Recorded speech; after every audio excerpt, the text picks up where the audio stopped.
नमस्ते दोस्तों, स्वागत है आपका स्टोरी जीनी में, जहां हम आपको ले चलेंगे कुछ एक्साइटिंग और इंटरेस्टिंग टॉपिक्स के सफर पर। 2020 में पूरी दुनिया की सांसें थम गई थीं। एक तरफ महामारी का खौफ था तो दूसरी तरफ एक अद्भुत खगोलीय खोज की खबर। नासा ने TOI 700 डेज नाम के एक नए ग्रह की खोज की घोषणा कर दी। ये खबर सुनते ही वैज्ञानिक समुदाय में हलचल मच गई।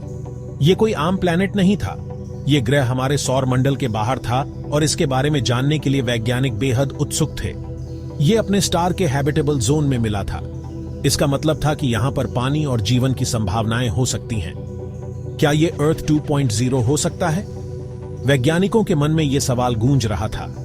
हर तरफ एक्साइटमेंट छाया हुआ था। लोग इस खोज के बारे में जानने के लिए उत्सुक थे। ये खोज ट्रांजिटिंग एक्सोप्लैनेट सर्वे सैटेलाइट यानी टेस ने की थी।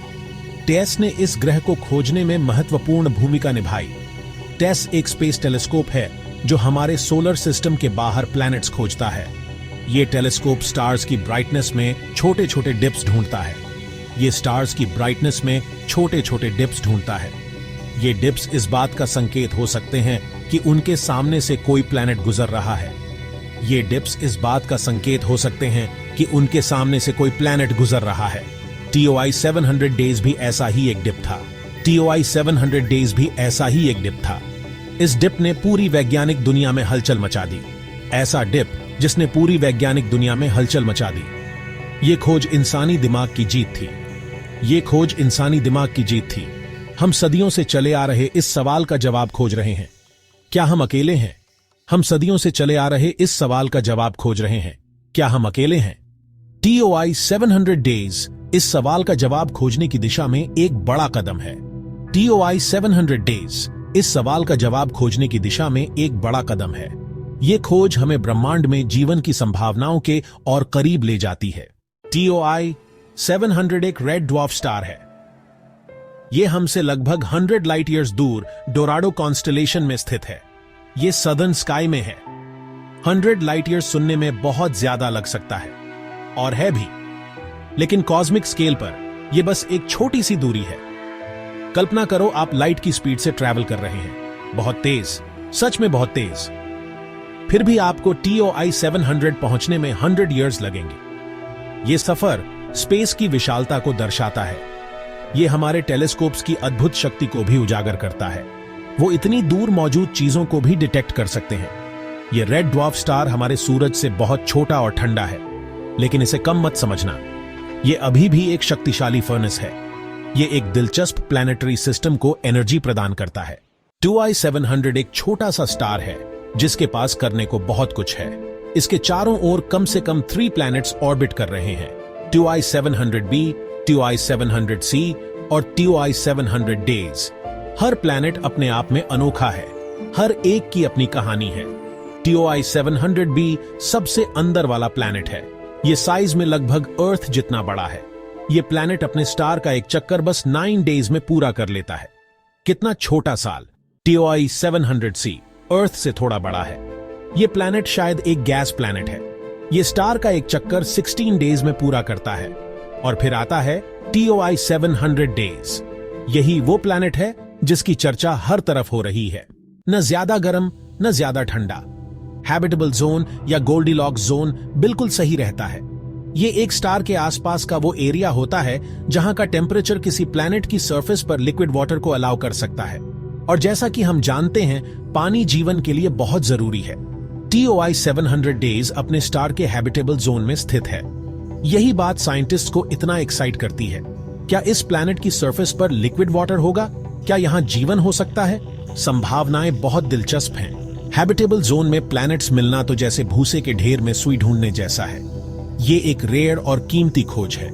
TOI 700 डेज हमें एक पोटेंशियली हैबिटेबल वर्ल्ड को स्टडी करने का एक यूनिक अपॉर्चुनिटी देता है। TOI 700 एक रेड ड्वार्फ स्टार है जिसे M ड्वार्फ भी कहा जाता है। ये स्टार्स हमारे सूरज से बहुत छोटे और ठंडे होते हैं। ये कम लाइट और हीट एमिट करते हैं। आप सोच रहे होंगे ये जिंदगी के लिए अच्छी बात नहीं है, लेकिन असल में ये एक एडवांटेज हो सकता है। M ड्वार्फ्स बहुत ज्यादा समय तक जीवित रहते हैं। ये अरबों खरबों साल तक चमक सकते हैं। इससे हैबिटेबल जोन में ऑर्बिट करने वाले प्लैनेट्स पर जीवन को विकसित होने के लिए बहुत समय मिल जाता है। हालांकि कुछ चुनौतियां भी हैं। एम ड्वार्फ्स के आसपास के प्लैनेट्स अक्सर टाइडली लॉक्ड होते हैं। इसका मतलब है कि प्लैनेट का एक साइड हमेशा स्टार की तरफ रहता है, जबकि दूसरा साइड हमेशा अंधेरे में डूबा रहता है। सबसे बड़ा सवाल, क्या TOI 700 डेज पर जिंदगी हो सकती है? अभी हमें नहीं पता, लेकिन यह संभावना ही हमारे रोंगटे खड़े करने के लिए काफी है। हम जानते हैं कि यह हैबिटेबल जोन में है। हम जानते हैं कि यह साइज में लगभग अर्थ जितना बड़ा है। इसका मतलब यह नहीं कि यहां एलियंस की भरमार है, लेकिन यह इसे आगे की इन्वेस्टिगेशन के लिए एक प्राइम कैंडिडेट जरूर बनाता है। साइंटिस्ट्स को TOI 700 डेज के एटमॉस्फेयर के बारे में और जानने की जरूरत है। क्या यहां वाटर वेपर है? क्या यहां जीवन को सपोर्ट करने के लिए सही गैसेस का मिश्रण है? इन सवालों का जवाब तो फ्यूचर टेलीस्कोप्स ही दे पाएंगे। जेम्स वेब स्पेस टेलीस्कोप एक पावरफुल नया ऑब्जर्वेटरी है। ये TOI 700 डेज जैसे एक्सोप्लैनेट्स के एटमॉस्फेयर्स को स्टडी करने में सक्षम है। आने वाले सालों में इसे इस दिलचस्प दुनिया पर फोकस किया जाएगा ताकि इसके कॉम्पोजिशन और हैबिटेबिलिटी के बारे में क्लूज मिल सकें। और भी टेलीस्कोप्स की प्लानिंग और निर्माण किया जा रहा है। इन टेलीस्कोप्स की क्षमता और भी ज्यादा होगी। इनकी मदद से हम TOI 700 डेज और दूसरे एक्सोप्लैनेट्स को और भी डिटेल में स्टडी कर पाएंगे। अर्थ के बाहर जीवन की खोज एक मैराथन है, स्प्रिंट नहीं। हर नई खोज, हर नया ऑब्जर्वेशन हमें इस सवाल का जवाब खोजने के एक कदम और करीब ले जाता है, क्या हम अकेले हैं? TOI 700 डेज की खोज हमें यूनिवर्स की विशालता और रहस्यमयता की याद दिलाती है। यह डिस्कवरी हमें यह सोचने पर मजबूर करती है कि हमारे गैलेक्सी के बाहर भी कितने अनगिनत रहस्य छिपे हो सकते हैं। हम तो बस अभी इसकी सतह को ही छू पाए हैं। इसके अंदर क्या छिपा है, यह जानने के लिए हमें और भी गहराई में जाना होगा। हमारी गैलेक्सी में अरबों खरबों स्टार्स हैं। हर एक स्टार अपने आप में एक अलग दुनिया है और हर एक के पास अपनी यूनिक कहानी है। बहुत से स्टार्स के अपने प्लैनेट्स हैं। ये प्लैनेट्स भी उतने ही डाइवर्स और फैसिनेटिंग हो सकते हैं जितने हमारे सोलर सिस्टम के प्लैनेट्स।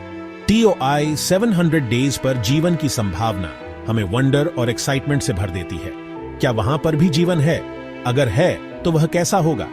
यह हमें कॉस्मोस में अपनी जगह के बारे में अलग तरह से सोचने के लिए चैलेंज करती है। हम अकेले नहीं हैं। शायद वहां और भी इंटेलिजेंट लाइफ फॉर्म्स हों जो हमारी तरह यूनिवर्स को एक्सप्लोर कर रहे हों। हो सकता है कि वहां और भी दुनियाएं हों, ऐसी दुनियाएं जो हमारी कल्पना से परे हों, जहां के नियम और जीवन के तरीके बिल्कुल अलग हों। ऐसी दुनियाएं जहां जिंदगी वैसी ही हो जैसी हम जानते हैं, या शायद ऐसी जिंदगी जिसकी हमने कभी कल्पना भी नहीं की होगी। यह सोच ही हमें आगे बढ़ने और खोज करने के लिए प्रेरित करती है। एक्सप्लोरेशन का सफर जारी है। हर नई खोज हमें यूनिवर्स के और करीब ले जाती है और हमें अपने अस्तित्व के बारे में और गहराई से सोचने पर मजबूर करती है। आइए स्टार्स की तरफ देखते रहें और बड़े सवाल पूछते रहें। यही सवाल हमें नई डिस्कवरीज की ओर ले जाते हैं और हमारे ज्ञान को बढ़ाते हैं। यूनिवर्स अजूबों से भरा हुआ है, बस इंतजार है तो उनकी खोज का। हर नई खोज हमें यूनिवर्स के और करीब ले आती है और हमें यह समझने में मदद करती है कि हम इस विशाल कॉस्मोस में कहां खड़े हैं। यह वीडियो देखने के लिए धन्यवाद। अगर आपको यह पसंद आया हो तो लाइक करें, शेयर करें और हमारे चैनल को सब्सक्राइब करना न भूलें। मिलते हैं अगले वीडियो में।